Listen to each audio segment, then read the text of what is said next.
আল্লাহ রাসূল সাল্লাল্লাহু আলাইহি ওয়াসাল্লাম আরেকটা কথা বলেছেন, এক হাতে আগুন আরেক হাতে ইমান, এই দুটো জিনিস এমন অবস্থায় থাকবে, আগুনকে রাখা যেমন কষ্ট, ইমানকে রাখাটাও দ্য লাস্ট মোমেন্ট, এই আখেরি জামান আখেরি মুহূর্তে রাখাটা কষ্টকর হয়ে যাবে। সো এখান থেকে বাঁচতে হলে দ্য স্টুডেন্ট, অল স্টুডেন্ট, তোমরা যারা এই আলোচনাটা শুনতেছো বা আলোচনাটা যারা শুনবে, তাদের উদ্দেশ্যে আমার একটাই কথা থাকবে অনুপ্রেরণামূলক, যে এই লাস্ট মুহূর্তে লাস্ট মোমেন্টে তোমাদের কি করণীয়, এটা হচ্ছে আল্লাহ রাসূল সাল্লাল্লাহু আলাইহি ওয়াসাল্লামের কথা, ইমানকে হাতে রাখাটা আর আগুন হাতে রাখাটা কষ্টকর। আল্লাহ তাআলা সূরাতুল মুলকের মধ্যে বলেছেন, জন্ম মৃত্যু সৃষ্টি করিয়াছি তোমাদেরকে পরীক্ষা করার জন্য। তাহলে কেমন যেন এটা মনে হচ্ছে, এটা হচ্ছে এক্সাম হল। আমরা হচ্ছে, আর এই এক্সাম হলের মধ্যে আমরা কি এক্সামিনার, আমরা পরীক্ষার্থী, আমরা এখানে পরীক্ষা দেব। এই পরীক্ষায় ফার্স্ট ফেল অবশ্যই রয়ে আছে। তো এখানে কথা দীর্ঘায়ু করার কোনো মানে নাই, তোমাদেরকে বারংবার বলে বোঝানোর কোনো প্রয়োজন বোধ করি না।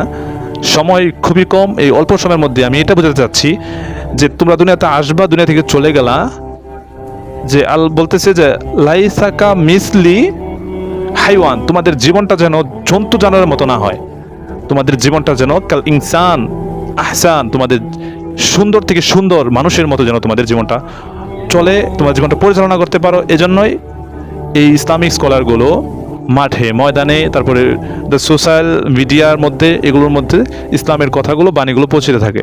এগুলো থেকে তোমাদের নিতে হবে ভাই, গান শুনবা, তারপরে ওই বিভিন্ন ছবি দেখবা, ইত্যাদি অনেক কিছু করবা তোমরা, কিন্তু মাঝখানে এই কথাগুলো শুনতে হবে তোমাদের। কেন শুনতে হবে?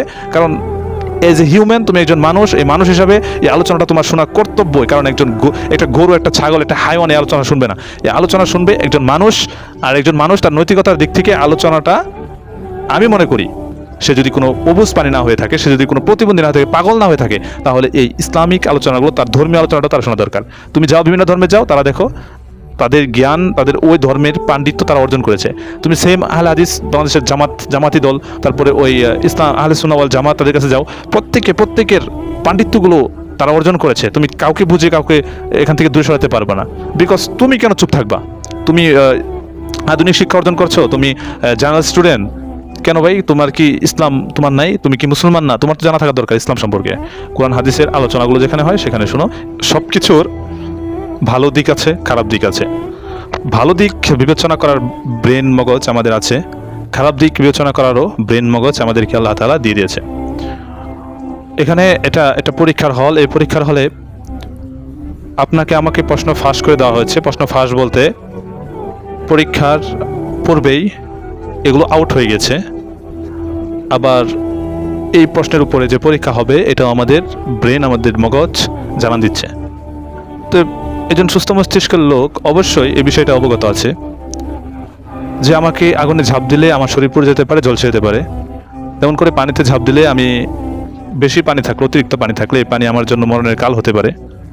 সুস্থ মস্তিষ্ক ব্যতীত লোকগুলো, তারা ওই আগুনে ঝাঁপ দেবে, পানিতে ঝাঁপ দেবে, আত্মহত্যা করবে, তারা বুঝবে না। তাছাড়া অবুঝ, তো আমরা একজন বড় মানুষ অবুঝ হয়ে গেলে তাকে আমরা আর এটা মনে করি না সে সুস্থ আছে, তাকে আমরা প্রতিবন্ধী মনে করি বা সে পাগল, এরকম মনে করি। আল্লাহ রাব্বুল আলামিন বলতেছেন, ওহে মানুষ সকল, তোমরা আমার বিধানগুলো মান্য করছো না, তোমরা আমাকে ভুলে গিয়ে অন্য কারোর প্রতি আকৃষ্ট হয়ে যাচ্ছ, আমাকে পর ভেবে তোমরা অন্য কাউকে আপন করে নিচ্ছ। তাহলে তোমরা শোনো, হে আইয়ুহাল্লাযিনা আমানু, ইয়া আইয়ুহাল্লাযিনা আমানু ইত্তাকুল্লাহ, আল্লাহকে ভয় করো, হাক্কা তুকাতিহ, ভয় করার মতো ভয় করো, ওয়ালা তামুতুন্না, তোমরা মরিও না। তোমরা তো জানো, একজন সুস্থ মস্তিষ্কের লোক জানে যে সে মরবে, সে জীবিত, সে মরতেই হবে। তো আল্লাহ এটাই বলছেন, তোমরা মরিও না, লা তামুতুন্না, তোমরা মরিও না, ইল্লা ওয়া আনতুম মুসলিমুন, ইল্লা আনতুম মুসলিমুন, যতক্ষণ না পর্যন্ত তুমি মুসলমান না হবা, পরিপূর্ণ মুসলমান না হবা, ততক্ষণ পর্যন্ত মরিও না। দেন এই কবরের জগতে আসিও না। আল্লাহ তাআলা আরেকটা সূরার ভিতরে বলতেছেন যে সুম্মা কাল্লা সাওফা তা'লামুন, যে অতঃপর তোমাদেরকে প্রশ্ন করা হবে। সুম্মা কাল্লা সাওফা তা'লামুন, কাল্লা লাউ তা'লামুনা ইলমাল ইয়াকিন, তোমাদেরকে প্রশ্ন করা হবে তোমাদের জীবন সম্পর্কে, এবং তোমরা যা করেছো সবকিছু তোমরা অচিরেই এই কবরের জগতে আসবে এবং প্রশ্ন করা হবে।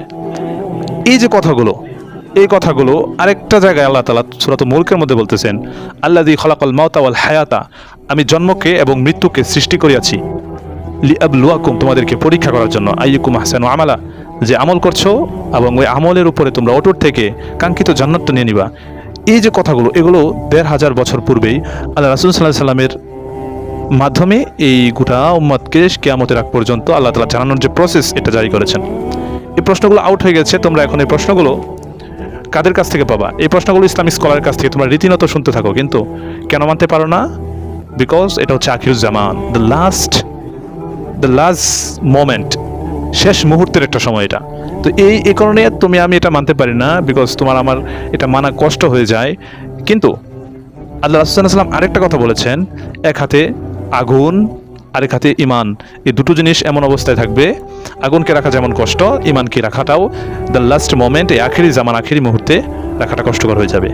সো এখান থেকে বাঁচতে হলে অল স্টুডেন্ট, তোমরা যারা এই আলোচনাটা শুনতেছো বা আলোচনাটা যারা শুনবে, তাদের উদ্দেশ্যে আমার একটাই কথা থাকবে অনুপ্রেরণামূলক, যে এই লাস্ট মুহূর্তে, লাস্ট মোমেন্টে তোমাদের কি করণীয়, এটা হচ্ছে আল্লাহ রাসূল সাল্লাল্লাহু আলাইহি ওয়াসাল্লামের কথা, ইমানকে হাতে রাখাটা আর আগুন হাতে রাখাটা কষ্টকর। আল্লাহ তাআলা সূরাতুল মুলকের মধ্যে বলেছেন, জন্ম মৃত্যু সৃষ্টি করিয়াছি তোমাদেরকে পরীক্ষা করার জন্য। তাহলে কেমন যেন এটা মনে হচ্ছে, এটা হচ্ছে এক্সাম হল। আমরা হচ্ছে, আর এই এক্সাম হলের মধ্যে আমরা কি এক্সামিনার, আমরা পরীক্ষার্থী, আমরা এখানে পরীক্ষা দেব। এই পরীক্ষায় ফার্স্ট ফেল অবশ্যই রয়েছে। তো এখানে কথা দীর্ঘায়ু করার কোনো মানে নাই, তোমাদেরকে বারংবার বলে বোঝানোর কোনো প্রয়োজন বোধ করি না।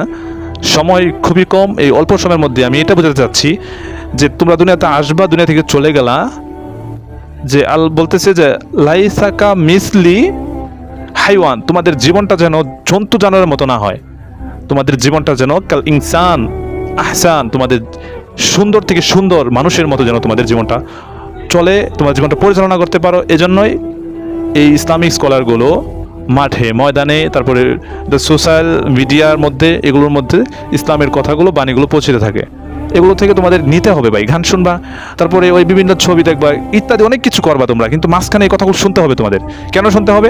কারণ এজ এ হিউম্যান, তুমি একজন মানুষ, এই মানুষ হিসাবে এই আলোচনাটা তোমার শোনা কর্তব্যই। কারণ একটা গরু, একটা ছাগল, একটা হাইওয়ান এই আলোচনা শুনবে না। এই আলোচনা শুনবে একজন মানুষ, আর একজন মানুষ তার নৈতিকতার দিক থেকে আলোচনাটা, আমি মনে করি, সে যদি কোনো অবুঝ পানি না হয়ে থাকে, সে যদি কোনো প্রতিবন্ধী না হয়ে থাকে, পাগল না হয়ে থাকে, তাহলে এই ইসলামিক আলোচনাগুলো, তার ধর্মীয় আলোচনাটা তার শোনা দরকার। তুমি যাও, বিভিন্ন ধর্মে যাও, তারা দেখো তাদের জ্ঞান, তাদের ওই ধর্মের পাণ্ডিত্য তারা অর্জন করেছে। তুমি সেম আহলে হাদিস, বাংলাদেশের জামাতি দল, তারপরে ওই ইসলাম আহলে সুন্নাহ ওয়াল জামাত, তাদের কাছে যাও, প্রত্যেকের পাণ্ডিত্যগুলো তারা অর্জন করেছে। তুমি কাউকে বুঝে কাউকে এখান থেকে দূরে সরাতে পারবে না। বিকজ তুমি কেন চুপ থাকবা? তুমি আধুনিক শিক্ষা অর্জন করছো, তুমি জেনারেল স্টুডেন্ট, কেন ভাই? তোমার কি ইসলাম তোমার নাই? তুমি কি মুসলমান না? তোমার তো জানা থাকা দরকার ইসলাম সম্পর্কে। কোরআন হাদিসের আলোচনাগুলো যেখানে হয় সেখানে শোনো।